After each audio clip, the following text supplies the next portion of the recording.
નમસ્કાર, હું છું પ્રિયા અને તમે જોઈ રહ્યા છો જનતા કી જાણકારી ન્યૂઝ।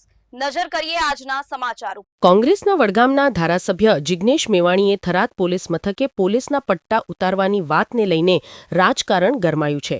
પોલીસ પરિવારના આક્રોશ બાદ હવે જિગ્નેશ મેવાણીના સમર્થનમાં અનેક લોકો રસ્તા પર ઉતર્યા છે। પાટણ, વાવ અને થરાદમાં મોટી સંખ્યામાં લોકોએ પોલીસ સ્ટેશનની બહાર મોરચો માંડ્યો હતો। ત્યારબાદ આજે બનાસકાંઠા જિલ્લાના ડીસા શહેરમાં પણ જિગ્નેશ મેવાણીના સમર્થનમાં ભવ્ય રેલીનું આયોજન કરવામાં આવ્યું હતું। કોંગ્રેસ અને આમ આદમી પાર્ટીના આગેવાનો અને કાર્યકરો સાથે મોટી સંખ્યામાં દલિત સમાજના લોકો પણ રેલીમાં જોડાયા છે।